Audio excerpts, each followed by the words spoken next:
Hey, everybody, welcome to a Cup of Ray here after dark. From down here at the world-famous Ferg's Sports Bar and Grill. Of course, if I'm down here at Ferg's, you know I'm down here on Central Avenue, just below 16th Street in the Edge District of St. Petersburg. And it's a little Cup of Ray here on a Friday night.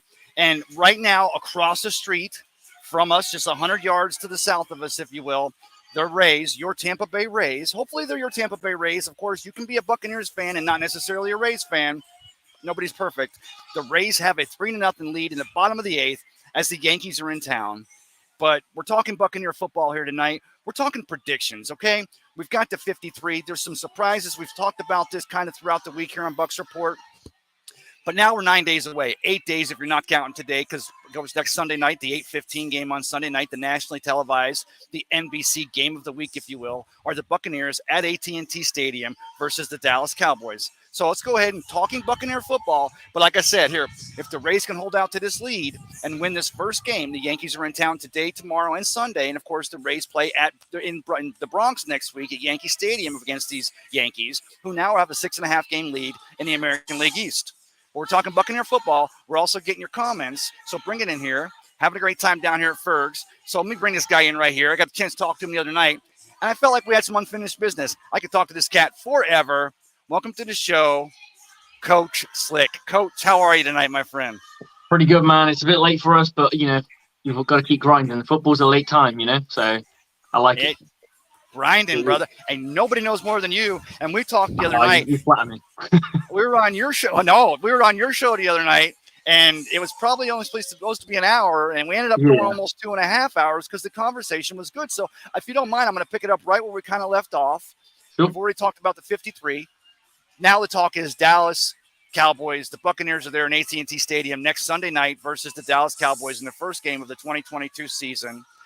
And we kind of started talking about predictions, and that's kind of what I want to pose to all the comments out here as I get the comments up going there so we don't make sure we don't lose any. What are your predictions? And I'll ask you, Coach, first, and I'll ask all of our people that are watching out there, what are your predictions for this Buccaneers, this Todd Bowles-led Buccaneers team that'll be playing next week there in Dallas? Well, personally, I think I would expect them to be defense first, and I think they'll run the ball a lot more. I think you can kind of starve the clock out a little bit more, and then you can get Tom Brady get that play action, which is one thing that he's always been really good at. And then he starts hitting people, and we all know Tom likes to spread the ball around, so everyone's going to get it eat.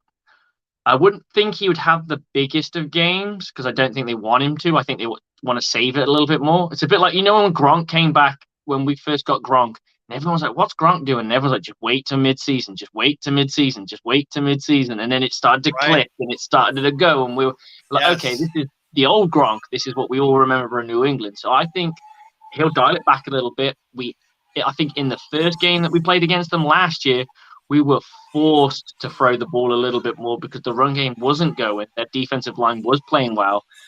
And it kind of became a bit of a shootout. And we don't want to go down that. Well, Coach, I was going to say, you talked about the Gronk, and everybody said just wait. And here's what I get. Here's what I like is that we know the narrative now in 2020. It took Tom pretty much to after the bye week to that stretch of last 4 games. Of course, the Bucs go undefeated down the entire rest of the season and win Super Bowl 55. You got Julio Jones, you got Russell Gage. We've got an entirely new offensive line, but the difference here in 2022 is Tom has been here, and he's got this offense locked down. And even with the 11 days away from camp, he had this. We'll get to that a little later. But even with the time away, people posed that he didn't have the time to maybe get the timing with Julio or Russell Gage or what they're doing or what have you, or Rashad White or whomever. But the fact of the matter is, Tom's got this offense locked down. And if anything we've seen from Tom Brady over his career is he knows how to get other players on the same page, doesn't he? Absolutely. I mean, it's one thing he's always been good at is getting those guys ready. We heard the stories of the Super Bowl where he was texting guys about this and texting guys about that, and if they can do this and if they can do that, and he's just seen this while watching the tape, and he is a creature of habit. And as he alluded to, he's 45 years old and he's got shit going on. So let's believe it. So succinctly put, Coach. You heard the narrative this week, of course, the New York Post on New York Post's infamous page 6, which is basically the, where the famous people get their write-ups in the paper there in the New York Post. This week, They talk about the fact that maybe it was some marital issues between Tom and Giselle. Really, none of our business as far as when he steps onto between the lines or onto the gridiron. It's not that we don't care about a guy's personal life. We wish anybody well. We even wish Dallas Cowboy fans well, but just a little bit, just a little bit, Mike McCarthy. We're not wishing you that much well. But when you heard that this week, thinking of all the things, it was the Masked Singer or Tom was on vacation or something that Giselle had planned after he'd retired back in March before he came back, and you heard that this week, was that one of the narratives that maybe you thought maybe there was something to that? Maybe Tom needed to maybe he needed a little checkup from the neck up and to spend a little time with Giselle. Maybe there was something he had to get right. And if so, do we blame the guy?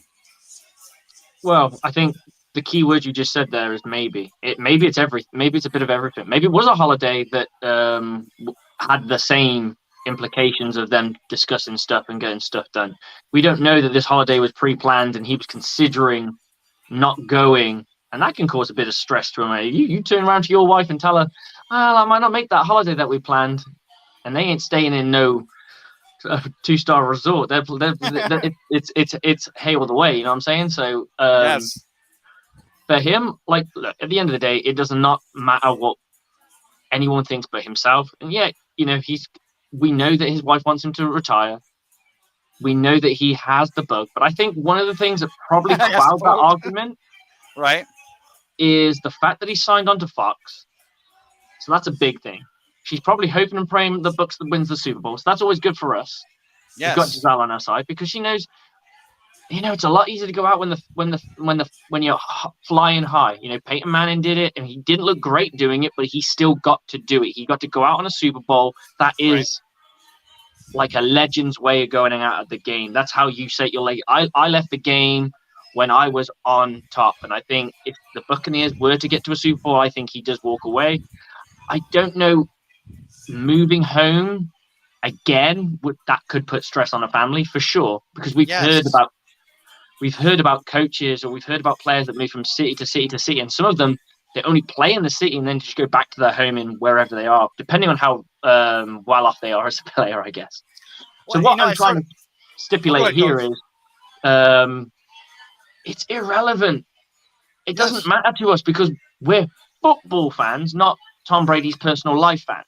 Like, what he does in his spare time does not. I mean, of course, it interests me because I'm a Tom Brady fan as well, but it shouldn't affect me. And my wife has a great saying: if it doesn't actually affect your life, why are you bothered about it? Why are you buggering about it? I'm going to use the word buggering or bollocks. Yeah, that's a big word in England. We love the word bugger. Bugger and bollocks. And also, let me ask you, Coach. I know we talked about this the other night. You're a football coach, defensive football coach yourself in mind, and not a big soccer guy. But have you had a chance have you watched any Ted Lasso or talked to anyone who's watched Ted Lasso there on Apple TV? Off the top of my head, I mean, no. Most of my, I spend more time talking to you guys than I do anyone else. To be honest, I live in my own little bubble. With me and my wife and my kids, and I've got a best friend. He's into Bucs football. My other friend's a huge Man United fan. We don't really touch base as much as we'd like to, but yeah. And one of my other friends is just a huge, just American sports fan in general, like hockey and stuff like that. So I don't really get a chance to see those guys. Family kind of gets in the way, but so I don't know. I've never watched Ted Lasso, to be honest. I've heard you got to watch it. Well, Jason Sudeikis is phenomenal on it, but bury the lead. He's a football coach, an Iowa football coach. The story is the character he plays from the States, from America, goes over there. He's hired by a owner of a football club, if you will, who's trying to run a team into the ground. She brings him in, but it's all about teamwork. And really, that's what we end up finding out that, and I think a lot of people who may have not followed soccer enough or don't know much about it are now realizing soccer, football, as we spoke about rugby the other night, you and I were talking pretty deep about it, really comes down to being a team sport. And that's, like you said, that's I wanted to finish up with when he steps across the white line there on the field, whether it's AT&T Stadium next Sunday night or back here at Raymond James Stadium in Week 3 versus the Green Bay Packers. He's all about business. But I got to tell you something, Coach, about the Bucs history. So I started digging in a little bit. I know the coach. I go back to John McKay and then John McKay and then Lehman Bennett took over. But you talk about Todd Bowles taking over the team, the reins of the team from Bruce Arians, who stepped aside. By the way, Bruce Arians, if you hadn't had a chance to check it out, they're pardon my take there on the Barstool Network as far as Big Cat and the guys. They had Bruce Arians on this week, and it was one of the narratives that we really hated here was the narrative that Tom pushed Brady out, or Brady pushed Arians out, or Brady had one of his stipulations to come back in 2022 was Bruce Arians had to leave as coach, and I love the fact that on the interview this week, Bruce Arians actually shows up there in the interview wearing the $50,000 watch that Tom bought him as a retirement gift. And I love it. The guys pointed out on that show how much bullshit it was, the narrative, if you will, about Tom pushing him out. And the problem, when we know how close he was, Bruce Arians brings Tom in here, lets him be himself, just exactly what Tom needed at that point in his career, besides surrounding him with some of this phenomenal talent that Jason Light had put together. And the guys are like, no way. You don't wear the watch the guy got you as a retirement gift on the daily. And then Bruce Arians also points out the fact that him and Tom are getting together regularly over at the old golf course in Tampa and playing golf. Did you ever believe any of that as far as the narrative goes with Bruce Arians and Tom, or pushing them out, or did you believe what I truly believe is the truth, is that Arians wanted to give Todd Bowles a chance to be a head coach again and give him a team that's ready to make a run at 57 here out there in Arizona? I mean, personally, I think there's a little something in it, but I just don't think it's big enough that it's made like. And I think when someone it's like Chinese whispers, someone says one thing and it gets builds up, and it becomes this big thing. And I think it was just there might have been one instance where he's done that, where he did the whole red pen thing, where he took the red pen, and to the game plan. That might happen one time, but it's made out like it consistently happened, and they were unhappy. And they're football players. They all have their own mindsets. They're gonna have disagreements on occasion. Like they all have different ways of doing it. We know at the beginning of the season in 2020 that we tried to do it the complete way of how Bruce Arians, risk it, biscuit stuff. It didn't quite work. And then Tom Brady looked at it from an outsider's view. I can only go with an outsider's view on this. It looked as if they took a few Tom Brady-isms, put those in there, and it kind of became like this Brady risk it, no biscuit kind of thing. And it kind of was. Yeah, Brady no, and you know what? I got to do a shout out real quick. Let me get a couple comments, Coach, if you don't mind. Teresa Baxter. Yep. Teresa, good to see you in here. She says, dudes, Teresa. Teresa also says, Brady is a game general. If he can picture it, he'll make it happen. You talk about not wishing it, but working it into existence. Tom Brady, he's kind of got that Steve Jobs distortion reality field, if you will.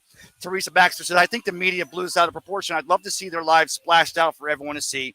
Hashtag LFG. Yes, Teresa. And I got to shout out to this guy, Chris Mathis. If you're not, and I coach, you can get this. You got to, if you're not already locking it down with WDAE 95.3 here. Chris Mathis, of course, is the producer of the Pat and Aaron Show, Monday through Friday, 12 to 3, locking it down. The best sports coverage here in the Bay Area. Yeah, better than me. I'm so sporadic. No, the guys are great. And I said across the street here from Tropicana Field, and it was great.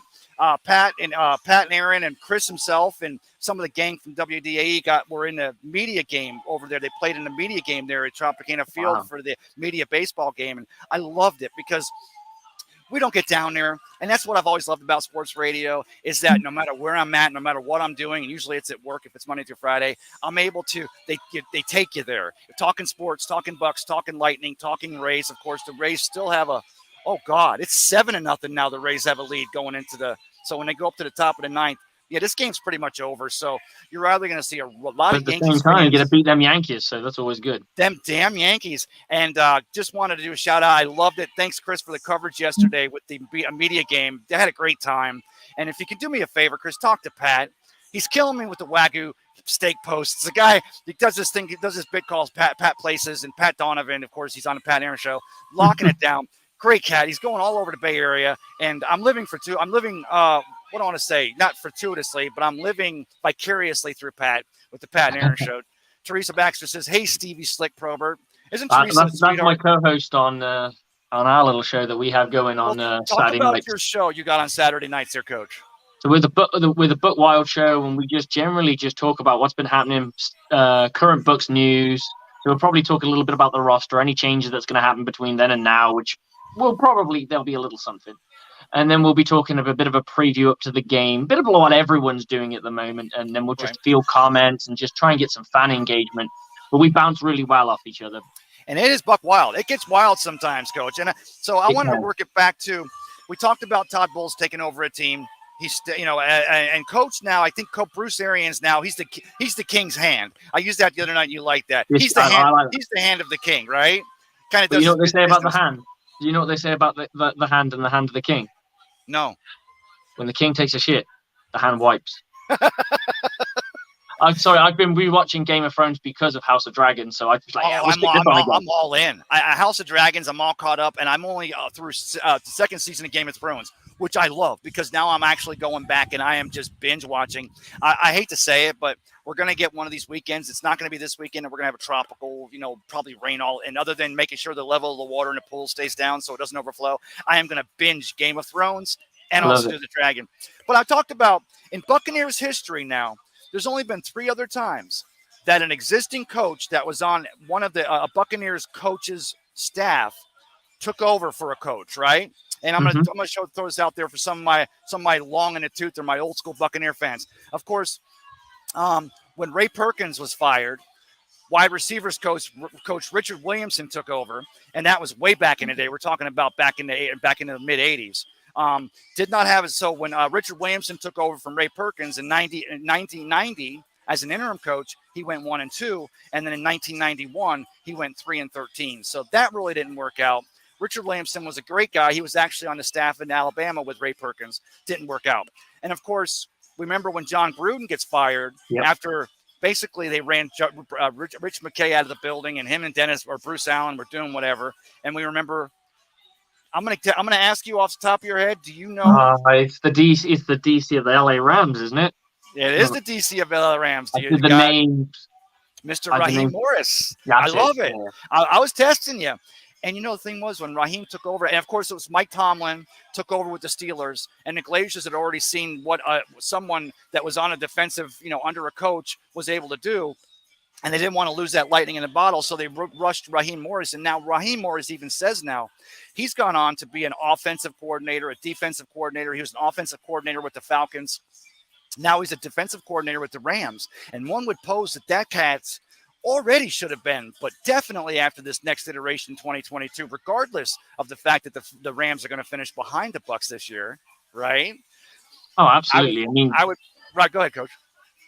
The talent that he's shown to be able to do the job that he can do, like if you can flip between offense and defense as a coordinator, that shows that you're learning too, right? Exactly. And it also means when you become the head coach that you are able to work in both rooms simultaneously.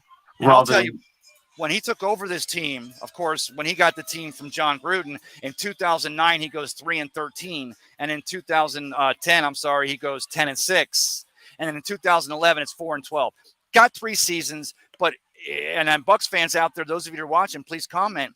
That cupboard was bare when he took over for John Gruden. And if going back to when the Bucs gave up the 2-1s, the 2-1s and the 2-2s to get Gruden to come here from Oakland, the Raiders to win that Super Bowl. But the cupboard was bare. But now, 15 years later, 14 years later, you got a Raheem Morris. I think he's posed to make a run at a head coaching position in 2022 without a doubt, or 2023. Absolutely. I mean, he is unfortunately of that nature of being of a different skin tone, and that can kind of go against you as a coach, and that people have very little patience that if you can't do the job. You've seen it with Todd Bowles. He started off really well, and then it fizzled out a little bit more.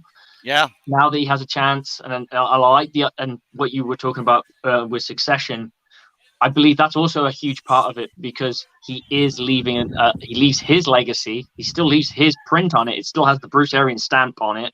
Right. But he also leaves it to somebody he trusts. And did you know this about Todd Bowles? If he wins a Super Bowl this year, right, he'll be one of the only people in the history of the NFL to win it as a player, an executive, and as a head coach. Wow. And you say executive because let me remember, he was the first year coaching in the league. He was an executive. He was only a player's executive. And I'm trying to remember what team it was. Do you want me to give you a hint? Gosh. Yeah, give me a hint. No, make it a good hint because I know it. Okay, I know it. To try and do it without being too Oh, obvious. it was the New York Giants. No, was it? No, but it was the was it NFC, NFC cold. cold. Oh, with Packers, Green Bay Packers. There you go. That's right. He was an administrator, if you will, on the Green Bay Packers, and now doing it as a player. I love the story that Bruce Arians actually talked to Todd Bowles when he graduates from Temple, because that's where he actually met Coach Arians, was playing under him when Coach Arians was coaching the Temple Owls, and Todd Bowles played for him. And he gets to the end of his playing career there, and he asks Coach Arians what he thinks as far as his future goes, because by this time they'd already been developing a pretty solid relationship, like Bruce Arians does done with a lot of his players over the years. And Bruce Arians turns to Todd Bowles and he goes, did you ever think about going into coaching? And Bruce Arians was actually kind of iterating or kind of insinuating that he didn't think he really had a future in the NFL. And of course, Todd Bowles went on to prove him pretty wrong, didn't he, with the career he had for, I think, 8 or 9 years playing in the National Football League? He did, and it was starting safety, wasn't he, in the Super Bowl? Yes, with the Washington Commanders. Yes. Washington Redskins. Come on, they were the Redskins at the time. And yeah, I think it's okay to say it at the time, just say Washington. I always follow it up with, out of respect for my peoples. But I will tell you this: the third and final time where a coach, and this is a little trivia question for you here, Coach. Oh, do you remember another time when a coach that was we got the Rays fans coming down here. They're Yankees fans, which are that's weird, they're celebrating. But again, the Yankees dropped that first game tonight to the Rays, and the Rays play them 2 more times, tomorrow and Sunday. And then next week in the Bronx, they play against them. So, the Yankees had a little over 6-game lead going into tonight in what was a division that most thought just a couple of weeks or a month ago, the Yankees had sewn up. And all of a sudden now, it looks like the Rays are going to give them a run for their money and maybe win that third consecutive American League East championship. That's nice. Yes. Okay, final coach. Okay. This offensive-minded coach took over for a defensive-minded coach who was fired, and this coach was kept because they wanted to continue to see his progression in developing Jameis Winston. Cotter? Dirk Cotter. Yeah, that was finally it. But it took me a minute to get there. I don't know why I struggled. I was like, no, I didn't. I'm looking through the history, and the thing is that. So when you had Richard Williamson take over for Ray Perkins, it was an offensive-minded coach, wide receivers coach, taking over for a defensive-minded coach, Ray Perkins. But then you had Raheem Morris, a defensive-minded coach, taking over for John Gruden, but he was completely not ready to do the job, and he has since admitted such, and he's had that experience. And of course, when you had Dirk Cotter take over for Lovie Smith, I still believed at the time it was a huge mistake the Bucs were making. The whole world, the whole Tampa Bay area, and Bucs fans everywhere, they were wanting to see the continued development of Jameis Winston. But Lovie Smith, going back to when he was on the staff under Tony Dungy and the success he had, felt like he was starting to do something here with this team, even though the results weren't showing on the field. And of course, the Glazers heard that there were other teams interested in Dirk Cotter, the Eagles being one of them. So they go ahead and they fire Lovie Smith and they keep Dirk Cotter to try to keep that continuing that progression of Jameis Winston, which we kind of learned now. It took a little bit more than just Dirk Cotter and another year or two under the Buccaneer system for Jameis Winston. The jury's still out on that cat, and we'll see here in 2022, won't we? We will. I mean, he has an opportunity to make a big name for himself now, so. We talked about this the other night. You were we talked about the fact that his backup, Andy Dalton, we talked about the fact that Dennis Allen and that defensive-minded team. But if that knee is healthy for Jameis Winston, considering the sample size we saw last year in 2021 with Sean Payton still as the head coach, I think we agree that Jameis Winston and those Saints do have a potential to maybe find some success this year. And they loaded up on weapons too. Like they got Jarvis Landry. They got back Alvin Kamara's suspension. Doesn't seem like it's going to happen. We've also got Michael Thomas is back. Hopefully he can now increase his route tree to more than a slant. Which I'm sure under Jameis Winston he will be able to, because he will have a guy throwing him the ball with a bit more velocity and a bit bigger an arm. We do know that Jameis Winston does struggle with deep balls on certain players, so that'll be what's to be seen. I haven't seen a lot of their camps, so I don't know how he's been playing, how he's been showing up on deep ball or anything like that. But we know that he could get it to Mike, but he couldn't get it to anyone else when he was here. Well, you're talking about Jameis Winston and talking about having a success or lack of success there in 2022. Jameis Winston, when it comes to playing against the Buccaneers, they're going to have to worry about Vita Vea and Akeem Hicks rolling around in the middle there, and Joe Tryon, Shoyanka, and of course Shaquille Barrett on the other side. And that pressure they're going to put on Jameis. I would pose that even with a couple of years with Sean Payton, and maybe maybe they've taught Jameis how to make that defensive read, which I go back to his first year in 2015 here in Tampa Bay, and we learned throughout that kind of was his problem, was making that pre-snap read, which is one of the most beautiful things when Tom Brady comes here, because if you were to pick out the greatest things about Tom Brady's game, not just the drive, not just the desire, not just to get her done, but I still, to my knowledge, I cannot think of a better pre-snap read quarterback in my history of the National Football League than a Tom Brady. I mean, he does it all. Like, you look at what he does. What I always like what he does is how he's testing the defense. So he'll move somebody, he'll shift somebody, he'll do this, and then he starts calling stuff out. And we don't know what he's calling out, but it means something to everyone else.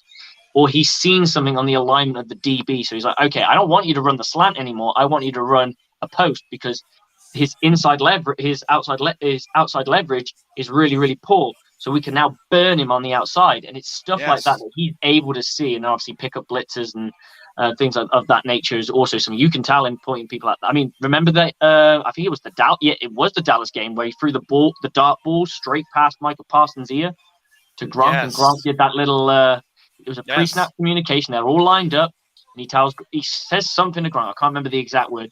Gronk goes up, fake blocks or scrapes off the block, and just goes in and straight in, touchdown, done. We saw it in Indianapolis with Julio Jones, and I would pose that was probably planned. I mean, you can say, okay, Julio, run a 15 or 20 yard on the out, but do a little button hook. I'm going to throw it. I'm going to short it. I'm going to throw it short, and you're just going to fall right into it.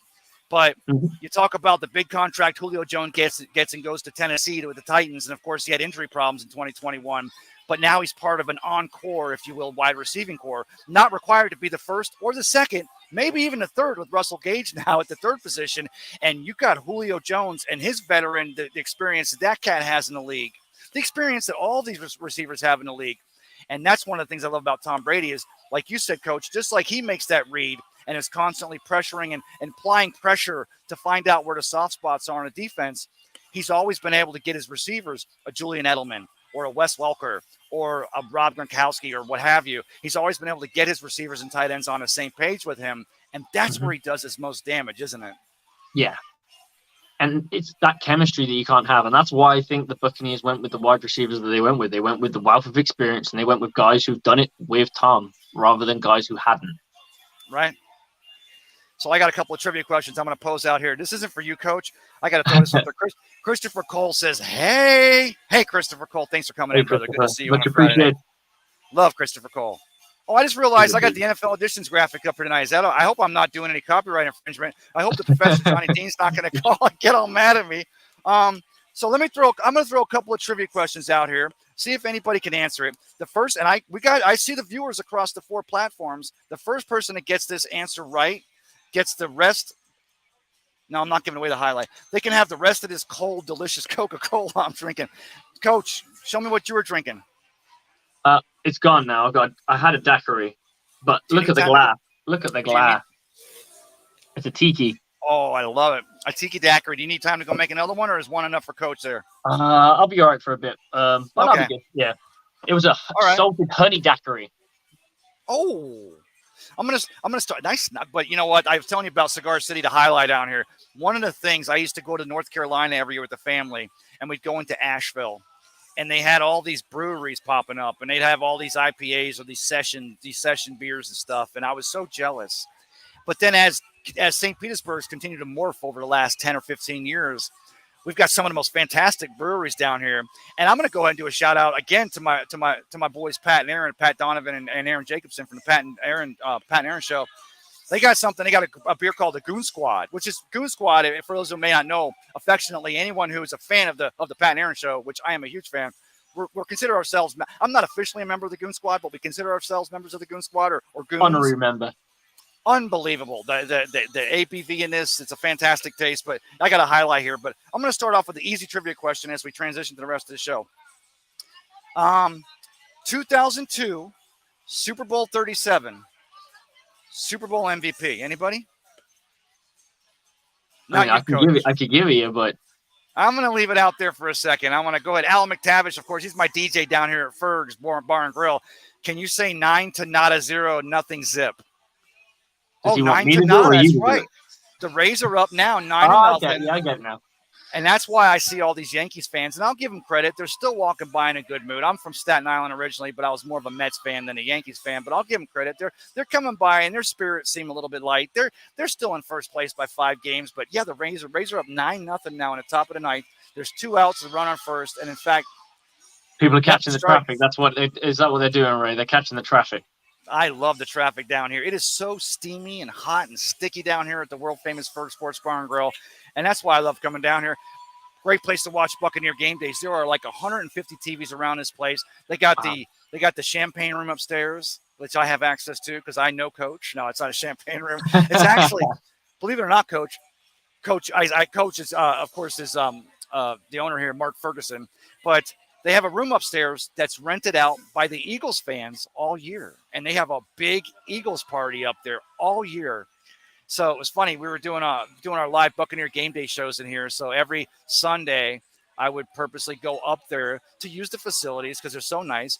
But Eagles fans, if you're in Philadelphia, if you're over at the old Vet, or now you're at the Lincoln Financial Management Field or whatever it's called, Eagles fans are a little hard on it if you're wearing the opposing team's jersey. But the ones down here are actually very friendly because everyone down here at Ferg is having a good time. So we're all pretty friendly.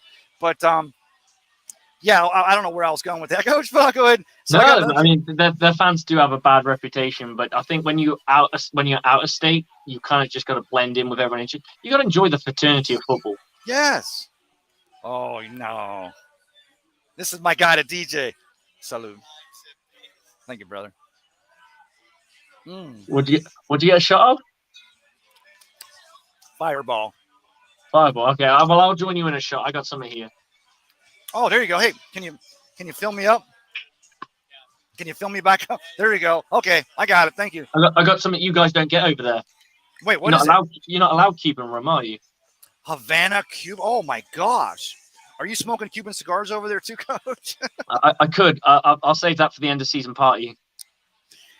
So this is a tricky one. The Buccaneers had. I'm going to give up. I'll give over the answer to this one. Fred Swayze Moore comes up in here. There it is. Dexter Jackson, of course. You got it. I got a Dexter Jackson story. Am I rambling? Can I tell you the story? No, tell the story. I'm intrigued. So, I love history, so because I didn't become a Bucs fan until 2014. Oh, brother. Well, so it's 2002.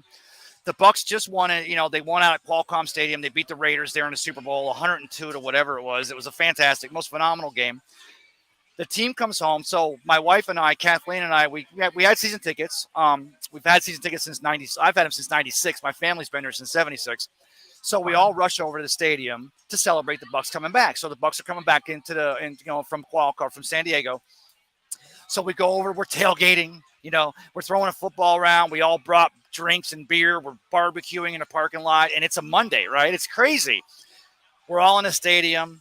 Great story. I always just tell this, and it made the hairs on my neck stand up. We're all going crazy to stadium. It's near packed. I mean, the stadium is 68,000 capacity. We had about north of 45,000 there. And right then, the airplane or the large jet that was flying a team back from San Diego comes in.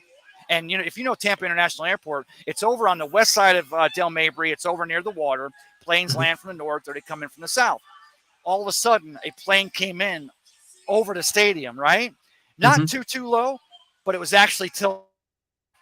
Love it. Come to find out later that what they did is the pilot of the plane flying the Buccaneers and everyone back from San Diego actually called the FAA and asked for special permission to come on a different approach. And they flew in over the stadium and turned the plane sideways so they could see all 48,000 of us going crazy, which is the most phenomenal show. Amazing. Loved it. You had tears, you're going crazy. And of course, the Glazers and Malcolm Glazer, who have since lost now, but so fortunate to have the Glazer family, and Malcolm Glazer had bought this team when he did and made this franchise what it is continues to be today. But so we're done with the celebration. They marched the Super Bowl and Lombardi around, and everybody's going crazy, having a great time. It was as exciting as being at a football game, obviously, because we're celebrating the first world championship in Tampa Bay Buccaneer history. So my wife and I are like, okay, I do got to work in the morning, just like most everybody did. Not everyone took off for a boat parade. We had to work the next day. So my wife and I go, okay, we're going to duck out. So we're veterans. We know how to get in and out. We're going to get out to the car. We know if we leave right now, we'll leave just early enough to avoid the 40,000 people behind us that are inevitably going to be there. So we walk out of the stadium, and our seats were on the north end zone, which is near the pirate ship. And we walk out, and we had to walk around the stadium to the south side to where our car was. And of course, we're leaving before everyone else is leaving, but not too long, like 15, 20 minutes. So we didn't think there's a chance for anybody else to be leaving, especially anyone involved with the Buccaneers organization. So we're walking, and all of a sudden, my wife and I are talking. Yeah, it was so great. Did you see John Gruden? Did you see Malcolm? Did you see, Warren Sapp? Did you see Derek Brooks? Did you see him celebrating? And so we're talking. And as we're talking, we see a young guy walk by us. Not very tall, not very big, but he's carrying some hardware. I didn't think twice about it. I'm like, maybe he's got maybe he won his fantasy football league and he's got the Shiva trophy. I don't know. But if you haven't seen the league, or if you've seen the league, you know what I'm talking about. Yeah, so he walks. Oh, so you know what I'm talking about, the Shiva trophy. Yeah. Well, he walks by us, Coach, and he gets about 20 yards behind us, and I turn around and look at him, and no lie, he turns around and looks at us. He realizes that I now realize that was Dexter Jackson carrying the Super Bowl MVP trophy. And I look at him, he looks at me. He realizes that I realize it. I realize that he knows that I know who he is. But it was almost like a namaste moment, because I didn't run over because there was some other people coming out. And nobody else was really bothering him. And he looked like he was kind of wanting to get home. He just spent 4 days out in, San Diego. They just won a Super Bowl. He's got the MVP trophy. Let that cat get home to his family, or let that cat. Cool. It was a great moment, but I couldn't believe it. I walked by him right there, and he was carrying. I could have held the Super Bowl MVP trophy I'm sure he would have let me hold it at that point. But that's my little story. But at the same time, did you give him that look like, I know who you are? Yes. And he's like, I know you know who I am. He looked at me and he went like this. And I went, yeah, I know who you are. And I turned him off and said, that was Dexter Jackson. He's carrying the freaking Super Bowl MVP trophy. But it was funny because, Coach, you got a family, or you and the missus are walking. Sometimes you can be walking and you guys are, you're focusing on the conversation, and maybe someone walks by and all of a sudden you look and go, hey, wait a minute, that was Tom Cruise, or wait, was that the Queen? No, I'm kidding. I wish. I have had an instant with that, like with a Buccaneer as well. So when the Buccaneers played in London, me and my friend were walking, also a Bucs fan, who I hope to get on my show at some point in the future. And we saw this guy approaches us. His hoodie's done up to like this. Like, this is all you can see, is like this much of his face. And he's like, he starts chatting with us. And he's like, I want a picture with you, to my friend. And my friend's wearing a creamsicle Sapp jersey. Nice. And we couldn't tell. And then he's like, whatever. He was American. We could tell he was American. Big, heavy-set dude, black guy. And then it just clicked. I looked at his face and I was like, Warren Sapp. No, Warren Sapp? Warren Sapp. Get the hell out of here. Wait, tell me again now. There's more to it. He went, you're wearing my jersey, boy. He was like, you're wearing my jersey, boy. We need to have a picture. And that's when I was like, nah, he can't. And then I looked, and I was like, there's the Super Bowl ring. And I was like, where's that ring? Okay. And then as soon as I was like, I'm having a picture too, I'm going to get in on this. He's like, yeah, come on in. And he was really friendly. I've heard a lot of people say negative stories, but we had a very positive experience with him. He approached us. We did not approach him. So he came up to my friend and went, your jersey, that's my jersey. That's the key. He even tweeted it. What? He'd had the pic. Someone he was with took a picture as well, and the best thing to come out of London, all 99, and there's a picture of my friend, and my friend and him, and he has that to his day. That's his favorite player. So he's like, chuffed to bits about it. I love it. I take so much grief. I got the chance to meet Leroy Selman back in 1980. Wow. Maybe it was 81. Well, here's the thing. My dad was a police officer. He worked the 7 to 3 shift. And back then, Chevron was a big sponsor of the Buccaneers. Chevron being local gas stations here. It was WDAE. WDAE. BUCCANEERS. Go Bucs. I had a square plastic album. My first album I ever owned was a square piece of plastic that WDAE gave to all the Bucs fans, and it was an actual 33, and it played the Buccaneer theme song. But so Leroy Selman, my dad comes home from work, And he says, "You want to meet Leroy Selman?" I'm like, "Well, yeah." So he's like, "Come on with me." It's 3:00 now. My dad got off as a police officer. Nobody else was over there yet. So we go right around the corner. It's a Chevron around the corner from my house. And we pull into this Chevron parking lot, and they had a bay opened up. And, of course, we didn't realize it when we pulled up, but Leroy Selman was sitting in the bay in a chair. And Slick, I'll tell you, Coach, hand to God, my dad's watching from above. He loves it every time I tell this story. So we walk in, and again, I remind you that we got there right at 3:00 when it started, and nobody else was out of school or their parents home from work yet, so we were the only ones. And my dad and I go walking into the bay. And, of course, at this point in my life, my dad was the biggest person in my life to me as far as the male figure. He was my dad. Yeah. A phenomenal tailback, played football for Neudorf High, was offered a full ride scholarship to Penn State, went in the Navy and served the country instead and fought in Vietnam. But so my dad was not a small guy. But we walk in there, and all of a sudden, here's my dad next to me. He's the biggest guy I've ever known. And all of a sudden, Leroy stands up and puts his hand out. And I watched my dad's hand disappear into like the biggest paw I'd ever seen. And so right there, I'm blown away. I'm only 7 years old. 69, 79. So, no, I was 11. So, yeah, it was 1980. You do exactly what I do. I take my date and I just keep adding the 10, and then I get closer to it. Well, it's the Dewey Decimal System. Yeah.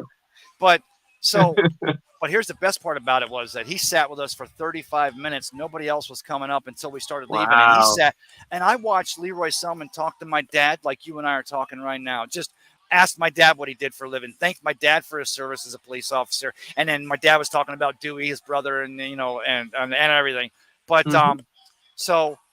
but here's what I'm getting at as far as I get grief because I loved Leroy Selman. He was my first.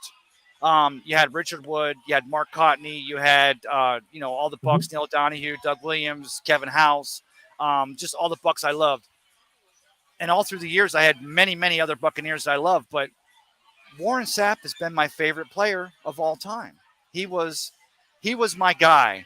And when he didn't win that Heisman Trophy his senior year at Miami, wearing number 76, but the most dominant college defensive lineman, but the most dominant defensive college player I'd ever seen. And to this day, I still can't. I don't know. I've seen other phenomenal talents, but Warren Sapp controlled every game.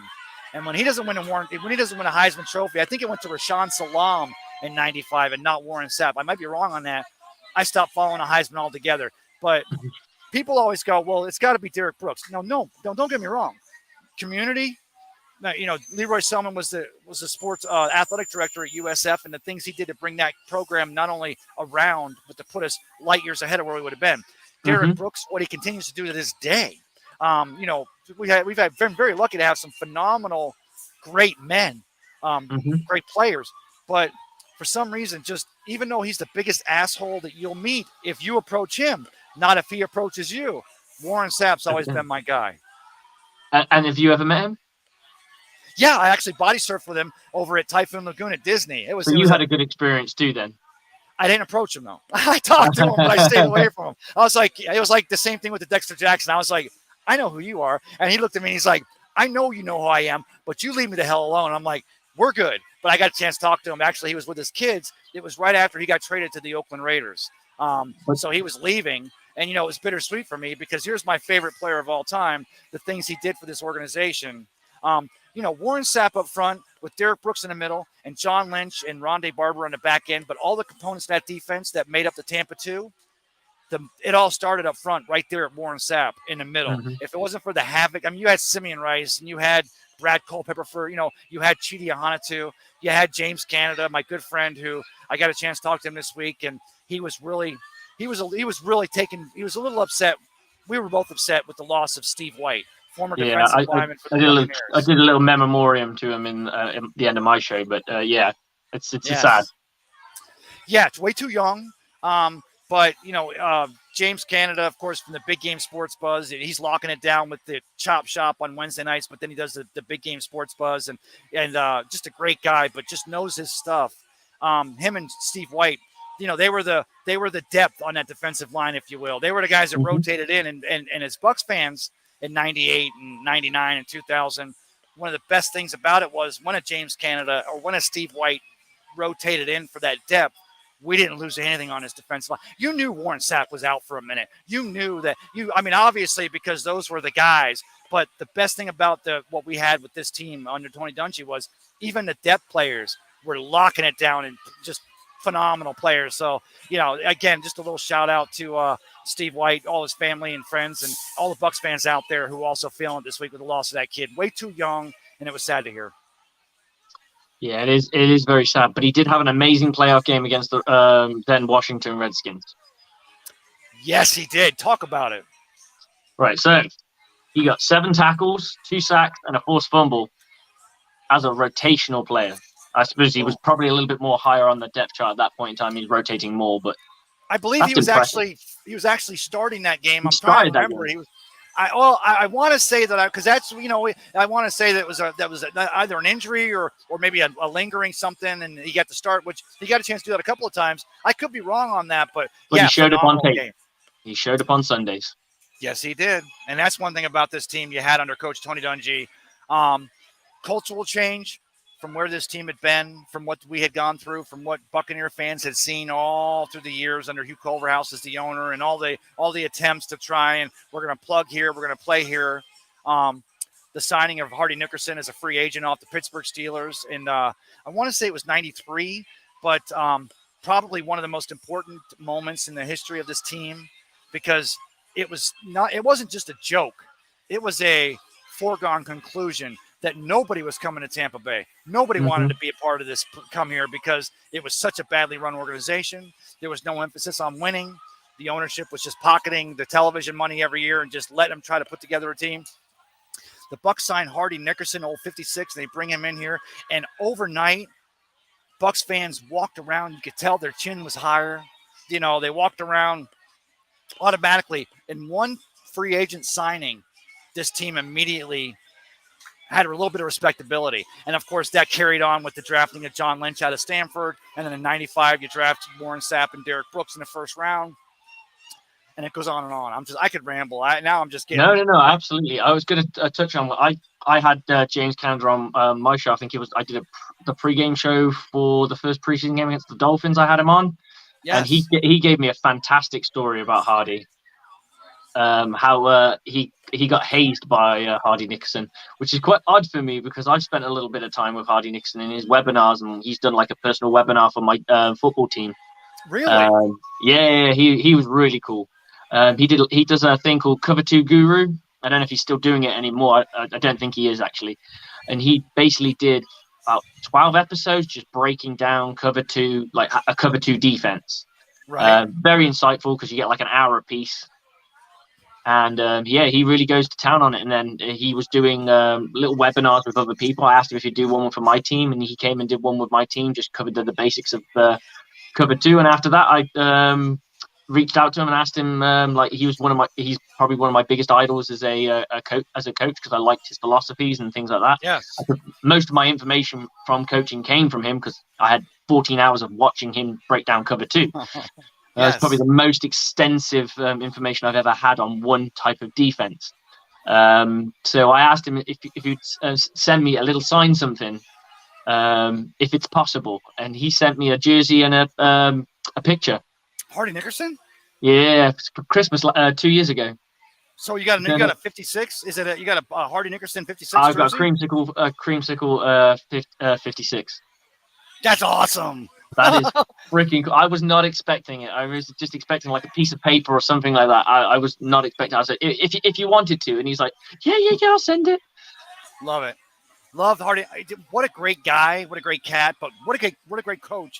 And that's coach. That's one of the things you have to do is you gotta somebody asks you a question and you gotta want to give them the answer, but you gotta enjoy giving them the answer.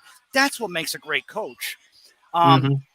Talk about a great story I read in Sports Illustrated this last week that there was somebody visiting Bucs camp, and it was the second week of camp. And no, I'm sorry, but it was the guy who was visiting Bucs camp. One of the interns that had been with the team for a couple of years. She was standing on the sideline with Coach Arians, and the Bucs had a bad practice that day, and the team came to the sideline, and Todd Bowles just laid into him. I mean, So the intern talks to Bruce Arians, and she goes, I never thought I would ever hear someone curse I did. more than you, Coach Arians, and worse than you than I just heard. And Coach Arians turns to the intern, turns to her, and says, that's the kind of fire that Todd Bowles has. I think that a lot of people don't realize that we know the kind of coach he is and the phenomenal talent and the ingenuity that he calls in his defenses, but he's got that Bruce Arians fire, and I hope we're going to see it. I hope that I hope it's not because the Bucs are having a bad game or not having success, but I mean I hope that he's not afraid on that sideline to let some of that go. And something tells me there's going to be a defining moment. I don't know if it's in Dallas or if it's in New Orleans or if it's back here against Green Bay or maybe against the Chiefs in Week 4. But there's going to be a moment where we're going to see Todd Bowles show that emotion, and then we're going to go, he was asked quite recent. He was asked quite recently. I don't know how recent. I think it was when we were still in the 21 season, and they asked him what you're quite a calm coach, and he's like, you ever see me in practice? I ain't calm. And then when you said that, I was like, so this is what he was alluding to. And he's like, you see me at practice, and my defense has a bad practice. I may not be animated on the sidelines, but I'm animated in practice. Believe you me. And his demeanor, how he carries himself in a press conference and things like that. When you look at the difference between the two of them is Bruce Arians is very smooth. Like he's like that nice Tennessee whiskey, few drops of ice, chunks of ice in it. You're just savoring it, but he has that kind of raspiness. You know what I mean? Yes. With Todd Bowles, he's like a very fine cognac that doesn't need anything. You can just sip it. It's just so smooth. So when you hear that he has those rocks and he has that like kind of I wouldn't say viciousness, but that aggression in him. That's probably the player in him, to be honest, more than anything. Yeah, I mean, you don't play 8 years in the league. And then, coaching as he has, you don't do this. You don't get this. You don't have this life without having that passion, that fire that burns from within. But he has controlled it because you go back to when he was on the sideline there in New York for the Jets. He was the face of a franchise that was being very, very poorly run. Mm-hmm. From the top. There was bad decisions being made. There was bad, there was just bad. And still, you go back and look at some of the you look for the I don't want to say diamonds in the rough, but you look for some of those small successes and all, see the forest through the trees. He was still coaching a pretty good game, but he was coaching a team that was being very poorly run from a personnel standpoint. And of course, it took him 5.5 minutes and a half, a cup of coffee, Cup of Ray reference, to when he gets out there to Arizona with Bruce Arians back on the Cardinals, crew. For everyone to go, oh, yeah, this guy's a badass. He really is a great defensive coordinator. He's really a really good coach. And he has his way. He has his own blueprint of doing it. We all know what Todd Bowles' defense is going to do. He's one of the guys that I would love to sit down and break down a playbook or just go sit with him and just talk a bit how he creates pressure, the different ways of creating pressure. Because obviously what he's doing isn't new. It's not completely innovative, but I think it's the finesse on how he does it, and I'd like to know that because there's a lot of delayed blitz, there's a lot of coffee house steps. That's a word that Hardy taught me, where you fake the blitz and you actually drop back into coverage, and things like of that nature where you're constantly changing. I think he's blessed with a lot of pieces that can do a lot more. So with a Shatber, we know he can drop into coverage because he's got interceptions, right? So when you have that, it's almost like you could argue, like when we talk defense, like the defense I've always coached is a 4-2-5. Right. But there isn't a massive difference between a 4-2-5 in some ways than a 4-3, because you're using things in different ways. You're manipulating things in a certain way. It all depends on what you do with those outside guys. You can drop them in a coverage. You can drop them here. You can make them blitz. You can make them cross. You can do so much more creative stuff. And that's where the beauty of play calling or the beauty of designing blitzes come in. But you need to have your team dialed in to know what they're doing. So that always helps. Let me ask you this. So one of the things, and I'm off screen here for a minute, but just give me a second to get back here. Sure. But, the reason why, and again, earlier, the reason why I was talking, again, alluding to, when Richard Williamson takes over for Ray Perkins, and then when, Raheem Morris takes over for John Gruden. Let me get myself back in here. Sorry. Okay. But from a defensive standpoint, teams have a philosophy. And one of the most comforting things for Bucs fans is that as much as we know that Byron Leftwich and Tom Brady and the offense is going to continue that continuity, now I'm really excited because I don't think Todd Bowles, just out of respect for the kind of coach he is, he's not going to all of a sudden come in here and say, we're going to be 3 yards in a cloud of dust and beat him defensively. But we're going to see a defense kind of like what we saw with the Saints defense when Dennis Allen was subbing for Sean Payton when he had COVID in 2021, that you get that defense playing inspired for all 17 games of the regular season, and you still have Tom Brady and that offense doing what they do. I think records are going to get set. I think so. And I also think the offense is going to be interesting to see because it's now you're now getting, because of Byron Leftwich being a more defensive-minded head coach. Now we know that Bruce Arians is more of an offensive-sided coach. So now it also gives the creativity of Byron Leftwich to kind of really consult with Tom Brady and them to really work together to create their two vision of what they want to do. Because obviously, Byron Leftwich, I don't know if you've ever watched. Have you watched the Pivot podcast? No, I haven't.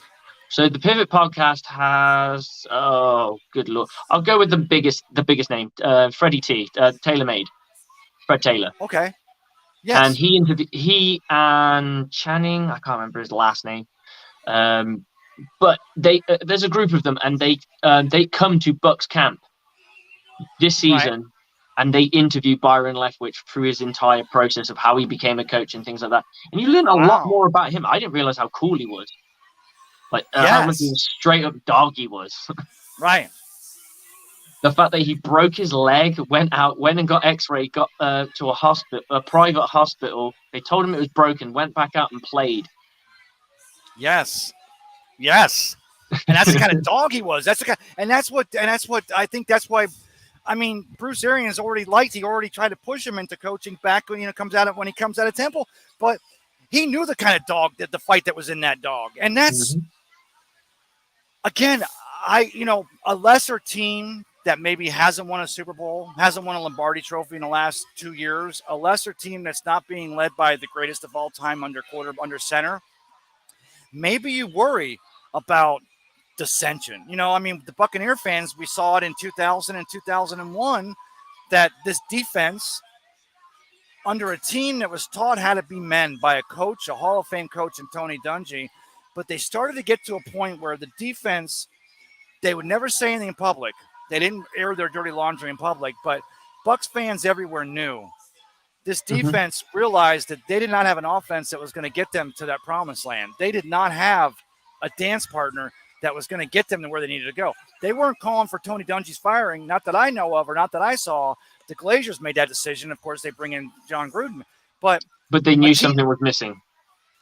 Well, everybody knew that was missing their coach. It was, it was just, it wasn't going to happen. As much as we wanted to say, well, you know what, we're gonna be the Baltimore Ravens. You can bring, Trent Dilfer back. We're going to win every game 3-0 or 6-0. I'm just kidding. I'm pooing on Trent. I always do that. But you realized they'd gotten to they were going to, if they had gotten beat by the Eagles and bounced out one more time, and of course, as it turned out, they ended up beating the Eagles in the championship game to get to the Super Bowl. Kind of poetic the way that happened. But talking about this 2022 squad, fortunately, I don't think you don't have a problem with dissension among the offense and defense, because this team, they got even though you got 18 new players, which is one of the most exciting things I think for this upcoming season, now that we have the final 53, you've got 18 new players on this team that weren't on this Super Bowl team back in 2020. Yeah. And I think that's exciting because you don't rebuild, you reload. You got 18 new players, you're making that run. And, a couple of them are like, 73-year-old Julio Jones. I get it. They're not spring chickens, but you're bringing in new players. What's that? They don't need to be. They're not going to burn out Julio Jones. They're going to just rotate him in. We've seen this before. This isn't nothing new for the Buccaneers. When players get banged up, we're the one thing that we're really good at, and it's a very good selling point for the Bucs right now, is the fact that we will not burn out players if we don't need to.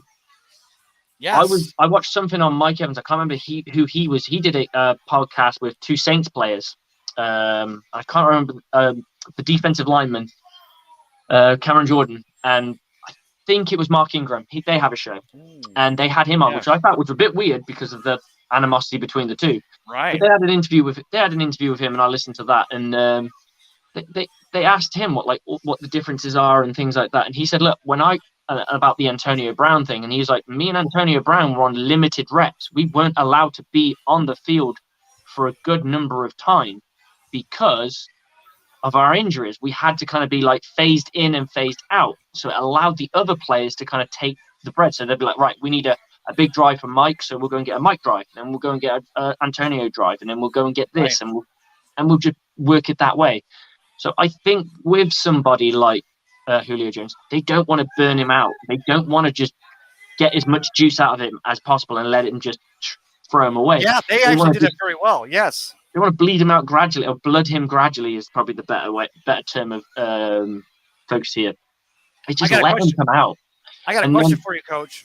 Well, do you mind? We got a guy coming in right now, Eric Moreno. He's a friend of the show, but he's also been on a few times with me. He's coming. Cool. He's in Spain, which is weird. Now I'm talking to you, Coach, in England, and this guy's in Spain. I'm having trouble wrapping my mind around this one. But go ahead, let's bring him in here right now. Hey, Eric, let's bring you in here, brother. How are you tonight? Can you hear me, Eric? Can you hear us? Yes. Can you hear me, Eric? You're breaking up there. I can hear something. All right, let's put him back in the lobby. I'll try it again. Eric, but Coach, let me ask you this. You just pointed to the fact that the Buccaneers were very good and strategic about Antonio Brown and putting him in the right places. You know, some people have said now, even though we had Antonio Brown and Chris Godwin and at the time, Brashard Perryman and, Tyler Johnson, who's now a Houston Texan, what the hell is going on there? I'm kidding. But is there any doubt that Tom Brady, that he's got a list of things he wants to do? He wants to get that 8th Super Bowl. He wants to lead this team. He wants to teach these young guys. But isn't getting Mike Evans that 8th 1,000-yard season, doesn't that got to be somewhere near the top of that list? I think he has a lot of respect for Mike, and what Mike's doing now is unprecedented. We know that. No one's ever done what he's done right now. He's every year he does this, he's going to continue to set a record. It's a legacy part of his. Look at it from top. Tom Brady's a legacy player. This is why he's chasing Super Bowls, because it's going to get to a point where he is untouchable. And if he can put Mike in that same breath, a lot of people turn around and go, "Oh, well, Mike was force-fed the ball." People need to sit down and watch football. Tom Brady doesn't force-feed nobody. Unless he's only got one good wide receiver in Julian Edelman. The only time he force-feeds somebody.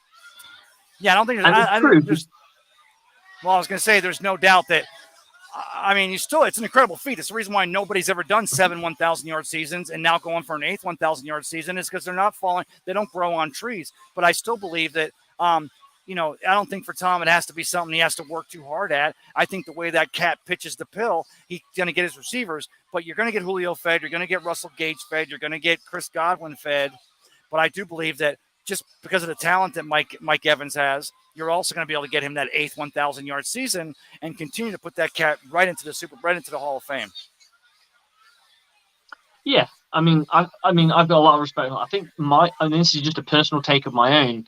Is what Mike Evans does is he is very no risk it, no biscuit type of player in the sense of it's go up and go climb the ladder and go snag that ball out of the sky, which is a little bit out of Tom Brady's wheelhouse. He likes those in breakers, those out breakers, those really savvy route runners.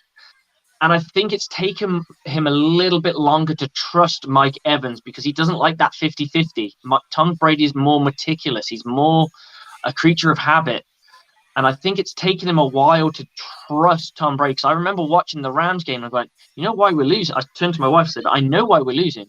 He's not trusting Mike. He just needs to lob that ball and just let Mike come down with it. Mike will come down with it. He's done it with nobody quarterbacks. He's done it with Jameis Winston. He's done it with, I'm trying to remember, who was his quarterback's rookie season? The guy that retired, Josh McCown. He's done it with Mike Glenn. He's done it with Ryan Fitzpatrick. So it's not like, I'm not saying any of those people, they're better quarterbacks than I'll ever be in my entire life and probably in my dreams. but they aren't Tom Brady. So he's already got 6,000 of those 1,000. He's already got 6 of those 1,000 seasons before Tom Brady even set foot in Tampa Bay. And and in fact, you look at his actual stats, he actually played better with Jameis Winston than he did with Tom Brady from a statistical point of view. Well, let's put it this way: he also got Johnny Manziel a Heisman Trophy. So I think I'm if one thing, sure Mike would disagree with you. Wait, who would disagree with me? Mike Evans would disagree with you. You think Mike Evans would stand? He's been asked it a lot of times, and he's like, no, that guy is straight up a dog. Well, no, because he's a class act, and I mean, no, I'm not. I mean, just like I can't make the argument that Kyle Trask put Kadarius Toney and Kyle Pitts in the first round of last year's draft because he knows how to pitch the biscuit. If I try to reverse counter it and say it's a mixture of Johnny talent. Manziel didn't have talent, it's a lovely mix. That's what it is. It's a lovely cake. It's lovely. No, it is. So you know what? Before I get you out of here, Coach, thanks again for coming in here tonight. I can't block it. I'm going to give my hats off to the Yankees fans. They're out here having a great time. Even though you got the Rays coming after you like a pack of wild dogs. I think that's why Eric wanted to come in here. Eric Marino, he's actually there in Spain, and he wanted to come in here, and he's a big Rays fan. But cool. We'll try to get him another time. I'm going to finish a couple of comments, Coach, if you got a second. Sure. So let's see here. Oh, Jason Swede says, hey, it's that dad bod Tampa Bay Ray. It's slick, too. It's always delicious to have an English muffin to go along with my cup of Ray. Oh, that was awesome. I like that. That's smoothly done, Jason Sway. That was smoothly done. Am I dad bod? Woo! I've got a dad. I've got a dad. I tell you what, for sure. You're the dad bod. All right, Coach. I'll give it to you. I got 2 kids and no time to go and do anything anymore. So. Oh, you should see. Right. I went to the gym this week. My son wants to go. He wants to go to Appalachia State. He wants to play for the Mountaineers. He's playing in his first organized flag football league starting next week. Ooh. And so he wanted to go to the gym this week. And I walked in. I'm trying to set a good example. And I'm like, let me show you how to do bench. So I got down on the machine with the guided bar, put 45 on each side. I did close grips, and then I threw it up and bounced it to Hawaii grips. And I threw it up and I brought it in 3/4. I was doing pyramids. I'm trying to show the kid how to do it. Uh-huh. The next day I couldn't scratch my ass if you paid me. I'm talking. I mean, I was like this. Oh, because you get all this, you get the activity, but you do certain muscles. But, I remember. The last game my team played before the season ended, I had to play. And I went in knowing this, so I went into practice, and I was like, right, I'm going to suit up, but in practice, and I'll do something. I couldn't walk properly the next day because my legs were so burnt out. Because I play I play defensive back, so I predominantly play will backer, but we play a 4-2-5, so that I'm realistically a weak safety. Wait a minute, you did the Dan Campbell up downs? Is that what you're telling me? Are you watching Hard Knocks, or do you watch Hard Knocks? I've not watched Hard Knocks this year. I have not had chance. I have not. Yeah, it's a little bit harder to catch over here. I get it. Well, Dan Campbell, of course, the former tight end, phenomenal player, finished his career with the Dolphins under Bill Parcells. But he got out with the players, and they said, all right, we're going to do 40 up downs, and coach is doing them, and he's a big guy. But by like the 25th or 30th one, he's like kind of half cheating, like, okay, 1-2, 1-2. And the players are giving him crap at the end there. But I'll give it to Dan Campbell, coach of the Detroit Lions. I like that cat. I like his gumption. He was taught under Sean Payton. He's got a little bit of the Bill Parcells to him. But let's go ahead and try to get Eric in here again if we can. Eric, can you hear me?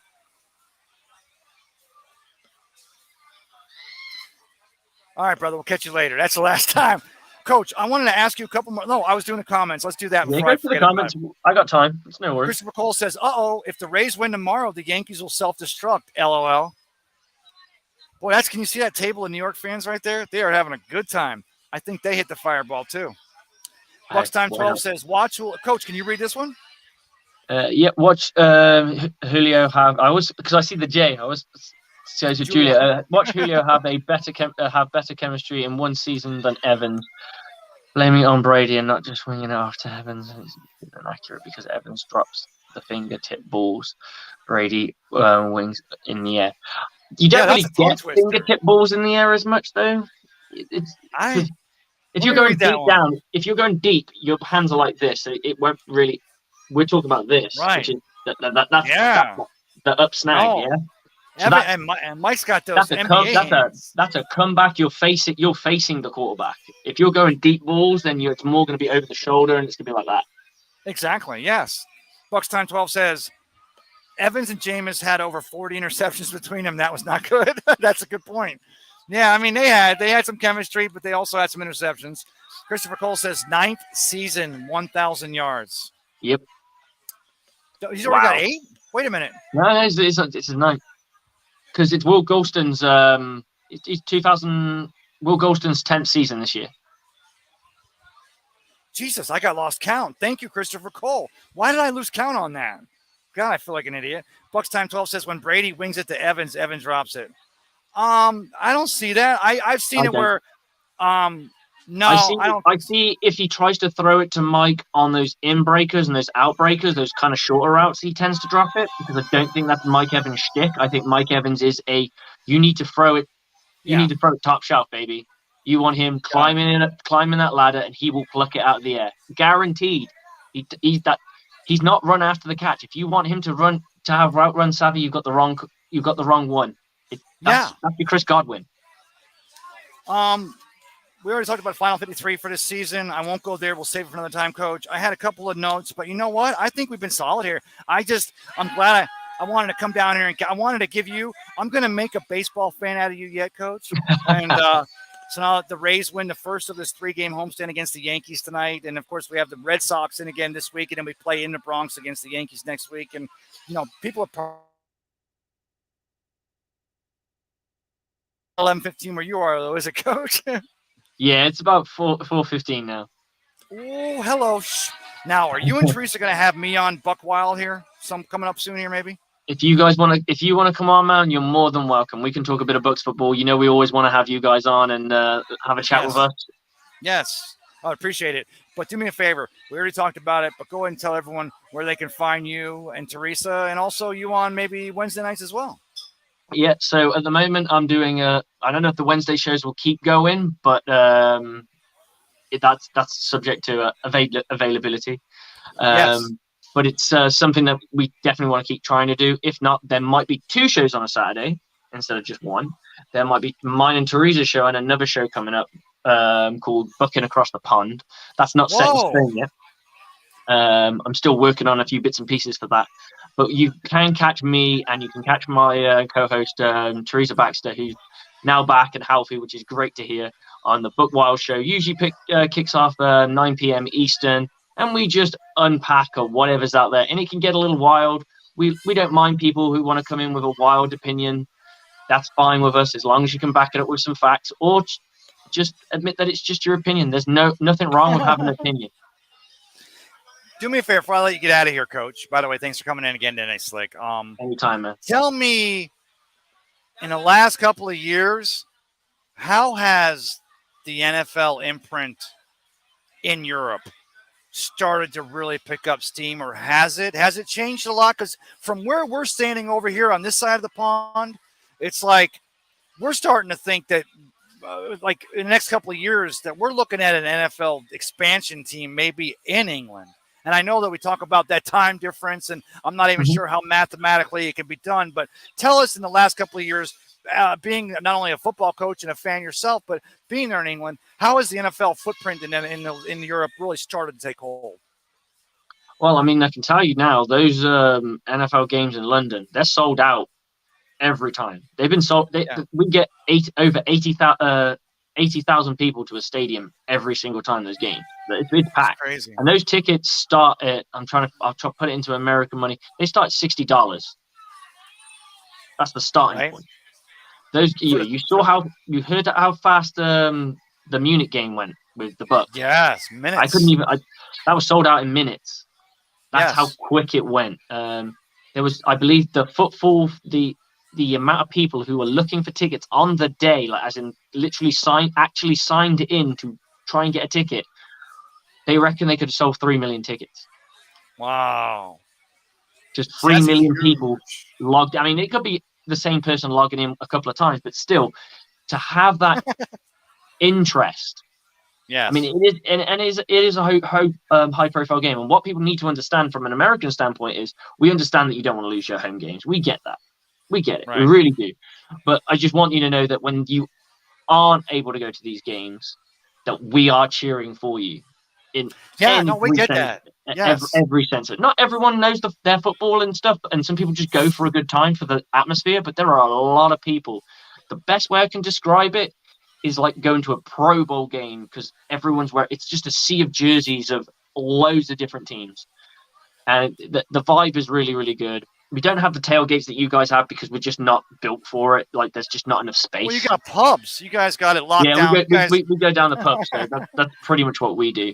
But the NFL tried to do events and stuff. I mean, we had Semi and Rice was down in London. He was signing autographs for people in the street. We had someone from the Carolina Panthers come down. They always have somebody out. They had Ray Lewis at one point. Right. I've met Fred Taylor, Ozzie Newsome. LaDainian Tomlinson's been down, so I've met him as well. LaDainian Tomlinson, right? Have you met him? Yeah, he was sat down, so it's hard to tell.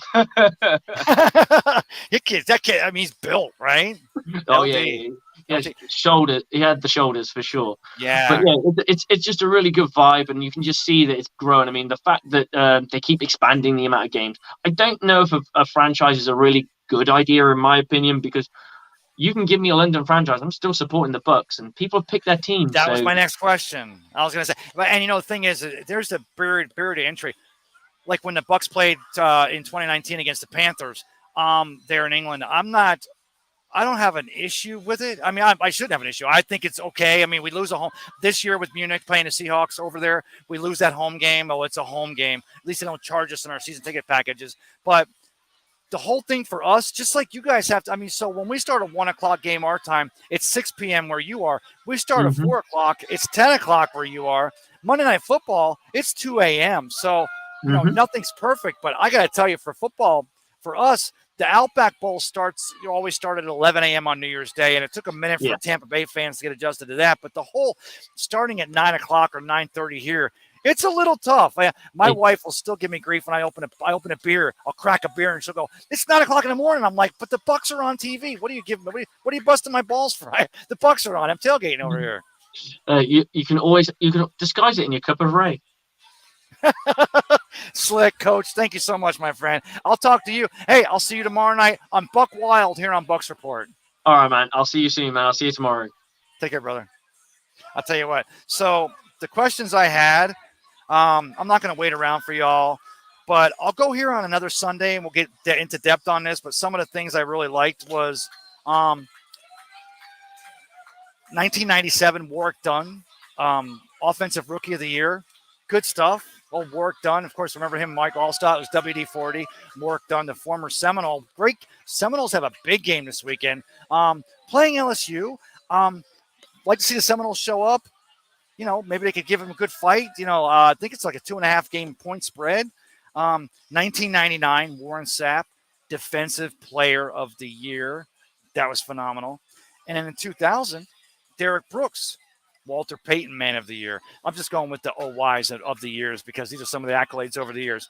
And then 2000, of course, Derek Brooks is Walter Payton Man of the Year. In 2002, Derek Brooks is Defensive Player of the Year. So just think about that draft in 95 again. Rich McKay pulls Warren Sapp and Derek Brooks in the first round, 95.